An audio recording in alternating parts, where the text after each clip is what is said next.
Hi, ഞാൻ doctor Juhi Das, Q&B health കെയറിലെ homeopathic ഫിസിഷ്യനാണ്. ഇറിറ്റബിൾ ബവൽ സിൻഡ്രോം അഥവാ IBS.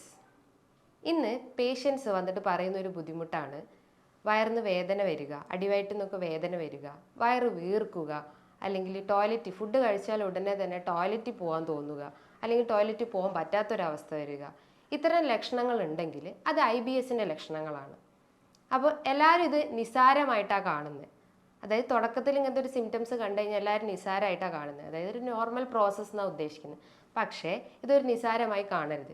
ഈ ഒരു ബുദ്ധിമുട്ട് വന്നു കഴിഞ്ഞാൽ പല അസുഖങ്ങളിലേക്കും അത് ലീഡ് ചെയ്യാം. അതായത് Crohn's disease, ulcerative colitis, coeliac disease, ഇങ്ങനെ പല ഗട്ട് റിലേറ്റ് ചെയ്തിട്ടുള്ള അസുഖങ്ങൾ നമുക്ക് വരാം. എന്താണ് ഈ IBS അഥവാ ഇറിറ്റബിൾ ബവൽ സിൻഡ്രോം? ഇതൊരു ഫങ്ഷണൽ ഡിസോർഡർ ആണ്. അതായത് നമ്മളെ ഗട്ട് റിലേറ്റ് ചെയ്തിട്ടുള്ള ഒരു ഫങ്ഷണൽ ഡിസോർഡർ ആണ്. നമുക്കറിയാം, നമ്മൾ ഫുഡ് കഴിച്ചു കഴിഞ്ഞിട്ട് അത് അന്നനാളത്തിലെത്തുന്നു, അത് ഡൈജസ്റ്റ് ആവുന്നു, എക്സ്ക്രീറ്റ് ചെയ്യുന്നു, അബ്സോർപ്ഷൻ നടക്കുന്നു, അങ്ങനെ പല പ്രോസസ്സിൽ ഇൻവോൾവ് ആവുന്നു. അപ്പം ഈ ഒരു പ്രോസസ്സ് കൺട്രോൾ ചെയ്യുന്നത് നമ്മളെ ബ്രെയിനാണ്. ഈ ബ്രെയിനും സ്റ്റൊമക്ക്, ഇൻറ്റസ്റ്റൈൻ ഇത് തമ്മിലുള്ള ഒരു കണക്ഷൻ വരുമ്പോഴാണ് നമുക്ക് ഡൈജഷനും അബ്സോർപ്ഷനും എക്സ്ക്രീഷനും ഒക്കെ നടക്കുന്നത്. അപ്പോൾ ഈ ഒരു കണക്ഷൻ ഇംപ്രോപ്പർ ആകുമ്പോൾ, അതായത് അതിൽ എന്തെങ്കിലും തകരാറ് വരുമ്പോഴാണ് ഈ ഒരു ഇറിറ്റബിൾ ബവൽ സിൻഡ്രോം അഥവാ IBS ഉണ്ടാവുന്നത്. ആ ഒരു ന്യൂറൽ കോർഡിനേഷൻ അവിടെ നഷ്ടപ്പെടുന്നു, അല്ലെങ്കിൽ അവിടെ എന്തെങ്കിലും ഡാമേജ് വരുമ്പോഴാണ് ഈ ഒരു അസുഖം ഉണ്ടാവുന്നത്.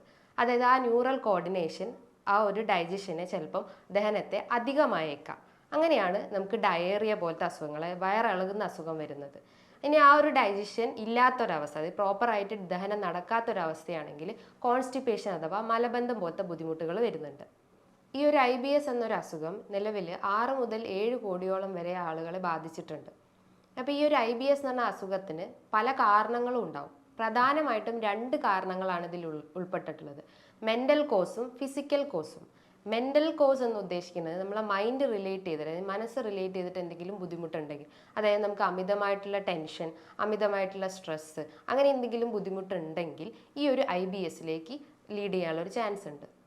ഞാൻ പറഞ്ഞു മെൻ്റൽ കോസാണ് ഇതിൻ്റെ ഒരു പ്രധാന ഫാക്ടർ എന്ന് പറഞ്ഞു. അപ്പം നമ്മളെ ബ്രെയിൻ കഴിഞ്ഞു കഴിഞ്ഞാൽ കുറേ നെർവ് ഫൈബേഴ്സ് ഉള്ള ഒരു അവയവമാണ് നമ്മളെ സ്റ്റൊമക്ക് അല്ലെങ്കിൽ ഗട്ട്. ഇതിൽ ഉൽപ്പാദിപ്പിക്കുന്ന ഒരു കെമിക്കലാണ്, അല്ലെങ്കിൽ കെമിക്കൽ പ്രൊഡക്റ്റാണ് സെറോട്ടോണിൻ എന്നൊരു മൂഡ് കൺട്രോൾ എന്ന് പറഞ്ഞ ഹോർമോൺ. അല്ലെങ്കിൽ ആ ഒരു കെമിക്കലാണ് നമ്മളെ മൂഡിനെ കൺട്രോൾ ചെയ്യുന്നത്.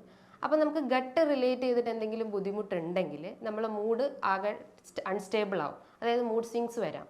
അങ്ങനെയാണ് ഈ ഒരു സ്ട്രെസ് അല്ലെങ്കിൽ ഈ ഒരു കൺഫ്യൂഷൻ വരുന്നതും, അല്ലെങ്കിൽ ആ ഒരു കൺഫ്യൂഷൻ കൊണ്ടാണ്, അല്ലെങ്കിൽ ആ ഒരു സ്ട്രെസ് അല്ലെങ്കിൽ ടെൻഷൻ കൊണ്ടാണ് നമുക്ക് ഈ ഒരു ഡയേറിയ അല്ലെങ്കിൽ കോൺസ്റ്റിപ്പേഷൻ അല്ലെങ്കിൽ മലബന്ധം പോലത്തെ അസുഖങ്ങൾ വരുന്നത്.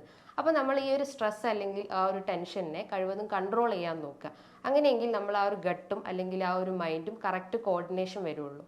നമ്മൾ ഈ ഒരു ഇൻറ്റസ്റ്റൈൻസിന് അല്ലെങ്കിൽ ഈ ഒരു അന്നനാളത്തിന്, ഈ ഒരു കുടലിനൊക്കെ ഒരു നോർമൽ മൂവ്മെൻറ്റ്, ഒരു പെരിസ്റ്റാൽറ്റിക് മൂവ്മെൻറ്റ് ഉണ്ട്. അതായത് നമ്മൾ കഴിച്ച് ആ ഒരു ഫുഡ് ഡൈജസ്റ്റ് ചെയ്യുന്ന ആ ഒരു മൂവ്മെൻറ്റ്സ് ആണ് പെരിസ്റ്റാൽറ്റിക് മൂവ്മെൻറ്റ് എന്ന് പറയുക. അത് ഏകദേശം ഒരു 8 മുതൽ 9 സെക്കൻഡ്സ് വരെയാണ് ആ ഒരു ടൈം പീരീഡ് പറയുന്നത്.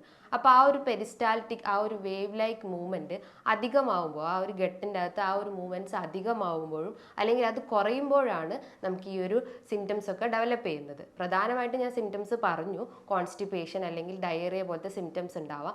ഇത് കൂടാതെ തന്നെ നമുക്ക് മറ്റ് ബുദ്ധിമുട്ട് എന്ന് പറഞ്ഞു കഴിഞ്ഞാൽ വയറിന് വേദന വരാം. ഫുഡ് കഴിച്ചാൽ ഉടനെ തന്നെ വേദന വരാം, അല്ലെങ്കിൽ വയറ് നിറഞ്ഞിരിക്കുന്ന പോലെ, അല്ലെങ്കിൽ ഒരു ബ്ലോട്ടിംഗ് ഫീലിംഗ് വരാം, അല്ലെങ്കിൽ ഇടയ്ക്കിടയ്ക്ക് ടോയ്ലറ്റിൽ പോകാൻ തോന്നുക, എന്ന് വെച്ചാൽ ഒരു കണ്ടിന്യൂസ് ആയിട്ട് ഫുഡ് കഴിച്ച് അപ്പം തന്നെ ടോയ്ലറ്റിൽ പോകാനുള്ള ഒരു ടെൻഡൻസി വരിക, അല്ലെങ്കിൽ നമുക്ക് മൈൻഡിൽ ഇങ്ങനെ തോന്നും ടോയ്ലറ്റിൽ പോകാനുള്ള ഒരു ശങ്ക പോലെ ഫീൽ ചെയ്യുന്നു, അല്ലെങ്കിൽ മലബന്ധം പോലത്തെ ബുദ്ധിമുട്ടുകൾ വരുന്നു, അതായത് ടോയ്ലറ്റിൽ പോകാൻ പറ്റാത്തൊരവസ്ഥ വരുന്നു. അങ്ങനെ മലബന്ധം പോലത്തെ ബുദ്ധിമുട്ട് വന്നു കഴിഞ്ഞാൽ നമ്മൾ സ്ട്രെയിൻ ചെയ്യും, ടോയ്ലറ്റിൽ പോകുമ്പോൾ കൂടുതലായിട്ട് സ്ട്രെയിൻ ചെയ്യുമ്പം നമുക്ക് ബ്ലീഡിങ് വരാം, അതായത് മലാശയത്തിന് ചുറ്റും ബ്ലീഡിങ് വരാം. അങ്ങനെ ഫിഷർ അല്ലെങ്കിൽ ഫിസ്റ്റുല അല്ലെങ്കിൽ ഹെമറോയിഡ് പോലത്തെ അസുഖങ്ങളിലേക്കും ലീഡ് ചെയ്യാം. ഇത്തരം ലക്ഷണങ്ങൾ നമ്മൾ കണ്ടു കഴിഞ്ഞാൽ സ്റ്റാർട്ടിങ്ങിൽ തന്നെ നമ്മൾ അതിനൊരു ട്രീറ്റ്മെൻറ്റ്, അതായത് ഡോക്ടറെ കൺസൾട്ട് ചെയ്തിട്ട് അതിന് പ്രോപ്പർ ട്രീറ്റ്മെൻറ്റും അതിനനുസരിച്ചുള്ള ഡയറ്റും നമ്മൾ ഫോളോ ചെയ്യണം. ഇനി ഫിസിക്കൽ കോസ് എന്ന് പറഞ്ഞു കഴിഞ്ഞാൽ നമ്മൾ കഴിക്കുന്ന ഭക്ഷണം, അതായത് ഡയറ്റ്, ഫുഡ് ഐറ്റംസിൽ വരുന്ന വ്യതിയാനങ്ങൾ കൊണ്ടാണ് ഈ IBSൻ്റെ ഒരു പ്രധാന കാരണം. ഡയറ്റ് എന്നത് ഉദ്ദേശിക്കുന്നത് പ്രോസസ്ഡ് ഫുഡ് അല്ലെങ്കിൽ junk food, spicy food items ഒക്കെ കൂടുതലായിട്ടും എടുക്കുക. അതായത് പിസ്സ, ബർഗർ, കൂൾ ഡ്രിങ്ക്സ്, അതായത് കൊക്കക്കോള, പെപ്സി, 7up ഇത്തരം കൂൾ ഡ്രിങ്ക്സും അല്ലെങ്കിൽ ഇത്തരം ജങ്ക് ഫുഡൊക്കെ കൂടുതലായിട്ട് നമ്മൾ എടുക്കുകയാണെങ്കിൽ IBS വരാനുള്ള ഒരു ചാൻസ് ഉണ്ട്. പിന്നെ നമ്മൾ കൂടുതലായിട്ടും കോഫി അല്ലെങ്കിൽ ടീ ഒക്കെ കൂടുതലായിട്ട് എടുക്കുകയാണെങ്കിലും ഈ ഒരു IBS വരാനുള്ള ഒരു ചാൻസ് ഉണ്ട്. അതേപോലെ തന്നെ നമ്മൾ ഗ്ലൂട്ടൻ റിച്ച് ആയിട്ടുള്ള ഫുഡ് ഐറ്റംസ്, അതായത് ആട്ട, മൈദ, റവ, ഇതൊക്കെ ഗ്ലൂട്ടൻ റിച്ച് ആയിട്ടുള്ള, അതായത് ഗ്ലൂട്ടൻ എന്ന് പറഞ്ഞു കഴിഞ്ഞാൽ ഒരു പ്രോട്ടീനാണ്. അപ്പോൾ ഇത്തരം പ്രോട്ടീൻ റിച്ച് ആയിട്ടുള്ള ഫുഡ് ഐറ്റംസ് എടുക്കുകയാണെങ്കിലും IBS വരാനുള്ള ഒരു ടെൻഡൻസി ഉണ്ട്. അതേപോലെ നമ്മൾ എന്തെങ്കിലും മെഡിക്കേഷൻ, നമ്മൾ പ്രഷറിനോ അല്ലെങ്കിൽ BP ഒക്കെ എന്തെങ്കിലും മെഡിക്കേഷൻസ് എടുക്കുകയാണെങ്കിലും IBS വരാനുള്ള ഒരു ചാൻസ് ഉണ്ട്. നമ്മൾ പ്രോപ്പർ എക്സസൈസ് അല്ലെങ്കിൽ വർക്കൗട്ട് ഒന്നും ബോഡിക്ക് കൊടുത്തില്ലെങ്കിലും അങ്ങനെ ഇത് ലീഡ് ചെയ്യാനുള്ള ഒരു ചാൻസ് ഉണ്ട്. ഇനി ഇത് കൂടാതെ തന്നെ നമ്മൾ എന്തെങ്കിലും ആൽക്കഹോൾ അല്ലെങ്കിൽ സ്മോക്കിംഗ് ഒക്കെ ചെയ്യുവാണെങ്കിലും IBS വരാനുള്ള ഒരു ചാൻസ് ഉണ്ട്. ഞാൻ നേരത്തെ പറഞ്ഞു, ഈ ഒരു IBS വന്നു കഴിഞ്ഞാൽ അതായത് നമ്മൾ പ്രോപ്പർ ട്രീറ്റ്മെൻറ്റ് എടുത്തിട്ടില്ലെങ്കിൽ, നിസ്സാരമായി കണ്ടു കഴിഞ്ഞാൽ പല അസുഖങ്ങളിലേക്കും അത് ലീഡ് ചെയ്യാം. പ്രധാനമായിട്ടും Crohn's disease, ulcerative colitis, coeliac disease, SIBO അതായത് small intestine bacterial overgrowth, അങ്ങനെ പല അസുഖങ്ങളിലേക്കും ലീഡ് ചെയ്യാം. Small intestine bacterial overgrowth എന്ന് പറഞ്ഞു കഴിഞ്ഞാൽ നമ്മളെ കുടലിനകത്ത് കുറേ നല്ല ബാക്ടീരിയാസ് ഉണ്ട്. ഈ ബാക്ടീരിയാസിൻ്റെ സഹായത്തോടെയാണ് നമുക്ക് ഡൈജഷൻ കറക്റ്റ് ആക്കുന്നത്. അപ്പോൾ ആ ബാക്ടീരിയാസിൻ്റെ ഗ്രോത്ത് കൂട്ടാൻ നമ്മൾ പ്രോബയോട്ടിക്സ് ഫുഡ് ഐറ്റംസ് ഒക്കെ എടുക്കുക. അതായത് തൈര്, മോര്, ഇത്തരം പ്രോബയോട്ടിക്സ് ഫുഡ് ഐറ്റംസ് എടുത്തു കഴിഞ്ഞാൽ അത്തരം നല്ല ബാക്ടീരിയാസ് കൂടും. അപ്പോൾ അതിന് പകരം നമ്മൾ പ്രോസസ്ഡ് ഫുഡ് അല്ലെങ്കിൽ ജങ്ക് ഫുഡൊക്കെ എടുത്തു കഴിഞ്ഞാൽ ചീത്ത ബാക്ടീരിയസ് ആണ് കൂടി വരുന്നത്. അങ്ങനെ ആ ഒരു ഘട്ടിൽ നല്ല ബാക്ടീരിയാസിന് പകരം ചീത്ത ബാക്ടീരിയാസ് ഓവർ ഗ്രോത്ത് ആയിട്ട് വരും. അങ്ങനെയാണ് ഇൻറ്റസ്റ്റൈനിൽ സ്മോൾ ഇൻറ്റസ്റ്റൈൻ ഓവർ ഗ്രോത്ത് എന്ന് പറഞ്ഞിട്ടുള്ള ആ ഒരു ബാക്ടീരിയൽ ഗ്രോത്ത് ഉണ്ടാവുന്നത്. അപ്പം ആ ഒരു IBS ഉണ്ടെങ്കിൽ ഈ ഒരു സിബോ എന്ന് പറഞ്ഞ കണ്ടീഷനിലേക്കും ലീഡ് ചെയ്യും. പിന്നെ മറ്റ് അസുഖങ്ങൾ ഞാൻ പറഞ്ഞു, അൾസറേറ്റീവ് കോളൈറ്റിസും ക്രോൺസ് ഡിസീസും. ഇതെന്ന് പറഞ്ഞു കഴിഞ്ഞാൽ കുടലിനുണ്ടാവുന്ന ഒരു നീർക്കെട്ടാണ് അല്ലെങ്കിൽ ഒരു ഇൻഫ്ലമേഷനാണ്. അതുമൂലം നമുക്ക് നെഞ്ചരിച്ചിൽ അല്ലെങ്കിൽ വയറിൽ പുകച്ചിൽ പോലെ തോന്നുക, ഇടയ്ക്കിടയ്ക്ക് ടോയ്ലറ്റിൽ പോകാൻ തോന്നുക, വയറിന് വേദന വരിക അല്ലെങ്കിൽ വയറ് വീർക്കുക, വെയിറ്റ് കുറയുക, അമിതമായിട്ടുള്ള ക്ഷീണം, ഇത്തരം ലക്ഷണങ്ങൾ ഉണ്ടെങ്കിൽ ഈ ഒരു ഇൻഫ്ലമേറ്ററി ഡിസീസ്, അതായത് സീലിയാക് ഡിസീസ്, ക്രോൺസ് ഡിസീസ് പോലത്തെ അസുഖങ്ങൾ ഉണ്ടെന്ന് മനസ്സിലാക്കാം. ഇതോടൊപ്പം തന്നെ വരുന്ന ഒരു അസുഖമാണ് സീലിയാക് ഡിസീസ്. സീലിയാക് ഡിസീസ് എന്ന് പറഞ്ഞാൽ ഗ്ലൂട്ടൻ അലർജിക് ആയിട്ടുള്ള ഒരു അസുഖമാണ് സീലിയാക്. അതായത് ആട്ട, മൈദ, റവ പോലത്തെ ഗ്ലൂട്ടൻ റിച്ച് ഫുഡ് ഐറ്റംസ് നമ്മൾ അധികമായിട്ട് എടുക്കുകയാണെങ്കിൽ ഈ പറഞ്ഞിട്ടുള്ള സിംറ്റംസ് ഒക്കെ കാണിക്കുന്നതാണ്. ഈ ഒരു IBSൻ്റെ പ്രധാന ലക്ഷണങ്ങൾ ഞാൻ നേരത്തെ പറഞ്ഞു, എന്നാൽ ഒന്നും കൂടി സൂചിപ്പിക്കുകയാണ്. പ്രധാനമായിട്ടുള്ള ലക്ഷണങ്ങളാണ് അമിതമായിട്ടുള്ള നമുക്ക് ക്ഷീണം വരിക, ഒരു ബലഹീനത, പിന്നെ വെയിറ്റ് കുറയുക. നമ്മൾ എത്ര ഫുഡ് കഴിച്ചു കഴിഞ്ഞാലും നമുക്ക് വെയിറ്റ് കുറയുന്ന ഒരവസ്ഥ വരുന്നു. അതേപോലെ തന്നെ കോൺസ്റ്റിപ്പേഷൻ, മലബന്ധം, വയറ്റിൽ നിന്ന് പോകാത്തൊരവസ്ഥ വരുന്നു. അതുമൂലം നമുക്ക് ഫിഷർ, അതായത് മലദ്വാരത്തിന് ചുറ്റും ഒരു മുറിവ് പോലെ വരുന്നു. അങ്ങനെ ബ്ലീഡിങ്ങിലേക്ക് അത് ലീഡ് ചെയ്യുന്നു. ഹെമറോയിഡ്സ്, ഫിസ്റ്റുല, അങ്ങനെ പല അസുഖങ്ങളും ഈ കോൺസ്റ്റിപ്പേഷൻ നിന്ന് തന്നെ വരുന്നു. അതേപോലെ നമുക്ക് വരുന്നതാണ് ഡയേറിയ. അത് ഇടയ്ക്കിടയ്ക്ക് ടോയ്ലറ്റിൽ പോകാനുള്ള ഒരു ടെൻഡൻസി വരിക. അത് 20-30 വട്ടമൊക്കെ കുറേ വട്ടം പോകാനുള്ള ഒരു ടെൻഡൻസി വരുന്നു. വയറിൽ നിന്ന് വേദന വരുന്നു. അതേപോലെ തന്നെ നമുക്ക് വയറ് വീർക്കുന്ന പോലെ തോന്നുന്നു. ഒരു കുറച്ച് ഫുഡ് കഴിച്ചാൽ തന്നെ വയറ് വീർക്കുന്ന പോലെ തോന്നുന്നു. അല്ലെങ്കിൽ ഒരു വയറ് ഫുൾനെസ് അല്ലെങ്കിൽ ഗ്യാസ് കയറിയ ഒരു അവസ്ഥ വരുന്നു.